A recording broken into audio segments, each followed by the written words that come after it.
Good morning, everyone. Today we're going to discuss about TAPI.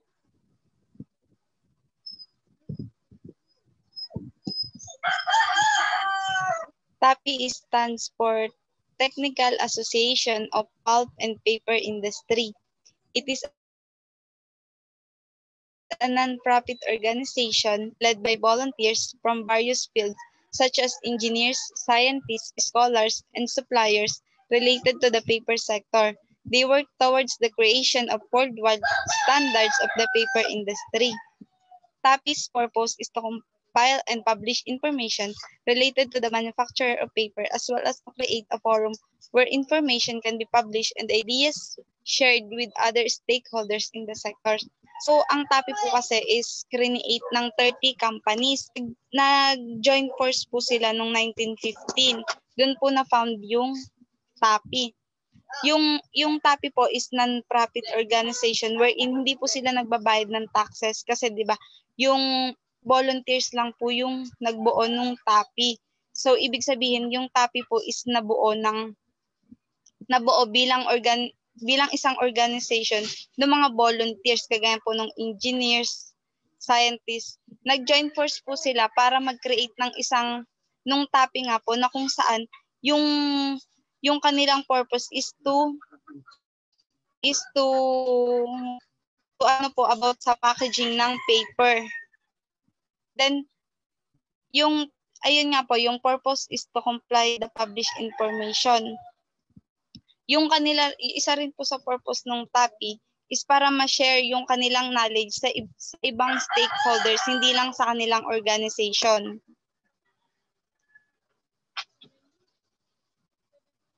Then the main standards of TAPI is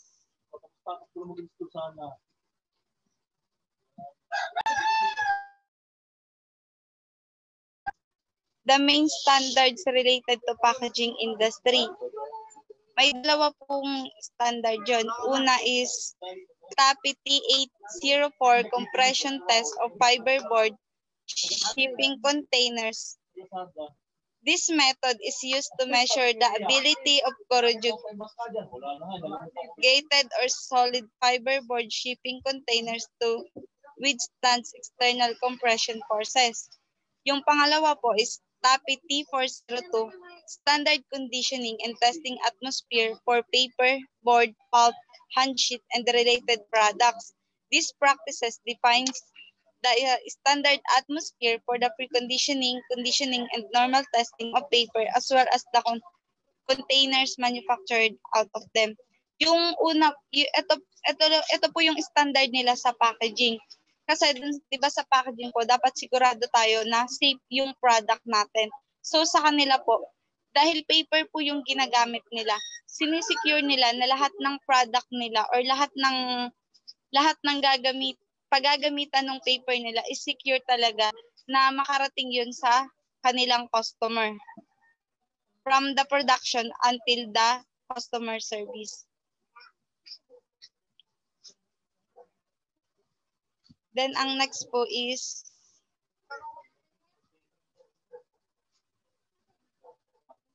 advantage of TAPI standards.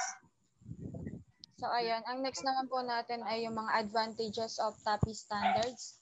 Ang una po diyan, ang sinasabi po diyan na yung TAPI po ay na-develop siya ng mga mismong miyembro na ng organization na yon.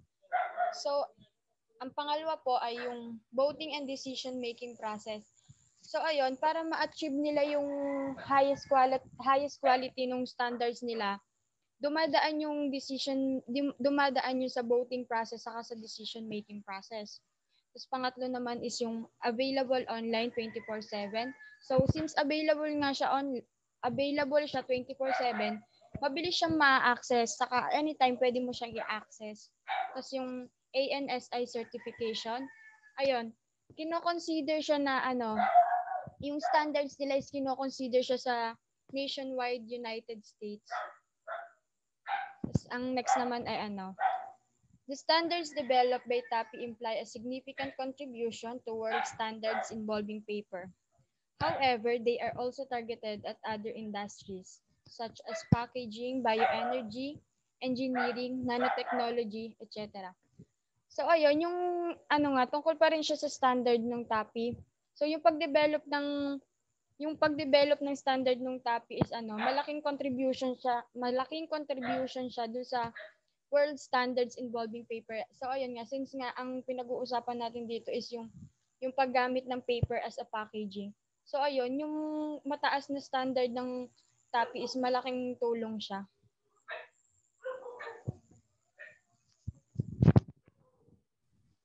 Then next is innovation of TAPI. The focus of TAPI is always been on emerging technologies and driving innovation for the paper and packaging industry.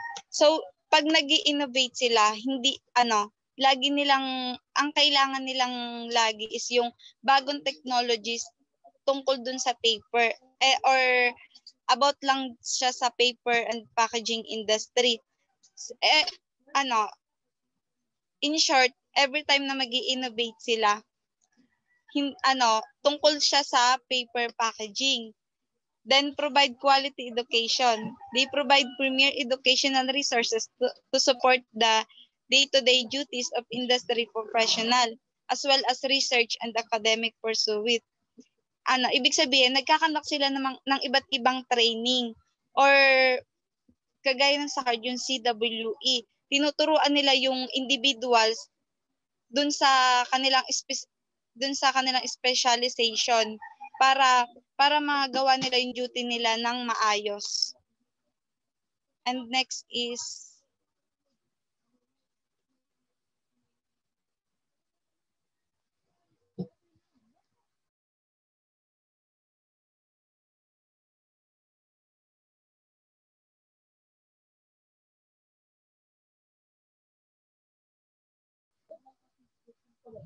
then ito yung code of ethics ng TAPI.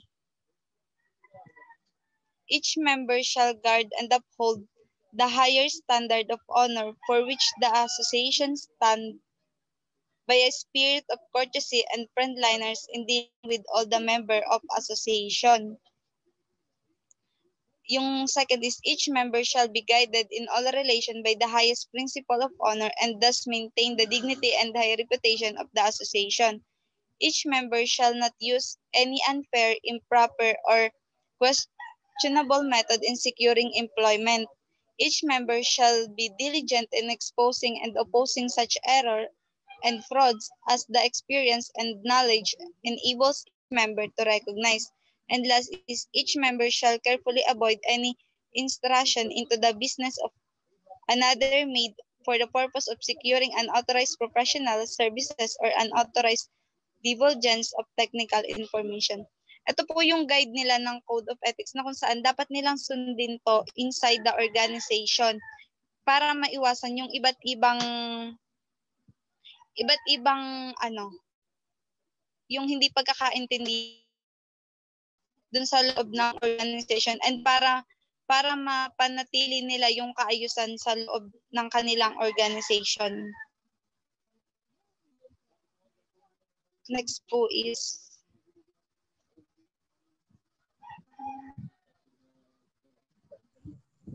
Ang next naman po ay yung TAPI provides superior. Ang una po ay yung identification of our members' needs and satisfactions of those needs. So una, inaalam muna nila kung ano ba yung mga pangangailangan ng mga miyembro nila at saka yung mga dapat nilang gawin para yung mga members ng organization na yun is maging satisfied sila dun sa binibigay.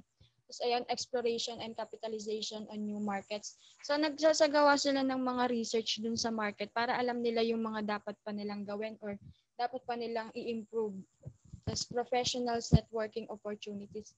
Tapos nagbibigay sila ng opportunities dun sa mga ibang tao na gustong maghanap ng trabaho. For example is graduate ka tapos mag-a-apply ka ng trabaho. Yung ilalagay ka nila dun sa trabaho na alam nila kung saan ka magaling. Yung hindi masasayang yung skills na meron ka. Tapos managerial leadership and skills training. Tapos ayun, nag-offer din sila ng training kung saan mas mahahasa pa yung mga skills na meron ka. its contributions to the body of science, engineering, and technology knowledge. Ang next naman po ay yung organizational values.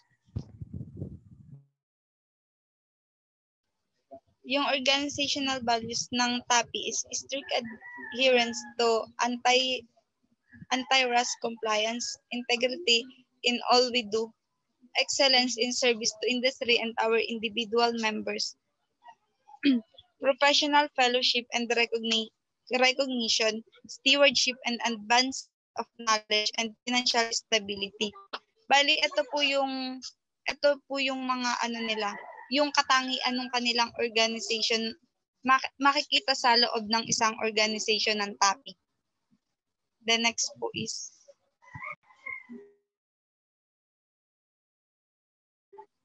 yung TAPI's goal. Their goal is not only to maximize their product performance but also to provide new ideas and operational methods to improve production. Yung goal po ng TAPI is hindi lang doon sa kanilang production, pero ang goal, isa rin po sa goal nila ay yung madagdagan yung mga idea nung inside the organization. So ibig sabihin po, hindi lang nila pinapalawig yung production nila, kundi pati yung kaalaman at saka yung flexibility nung isang tauhan nila.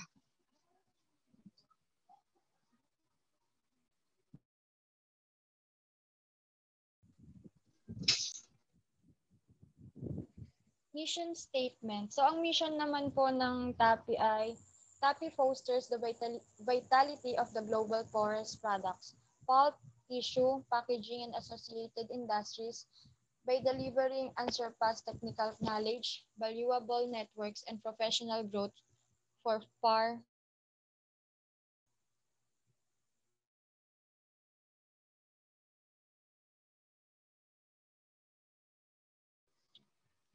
Then last is the vision statement.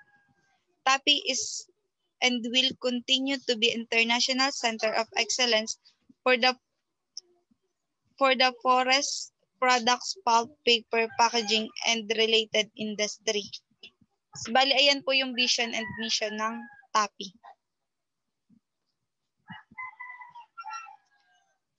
And that's all for today. Thank you po. I'm Amihan. And I'm Rayaline Subia. Thank you for watching and thank you for listening.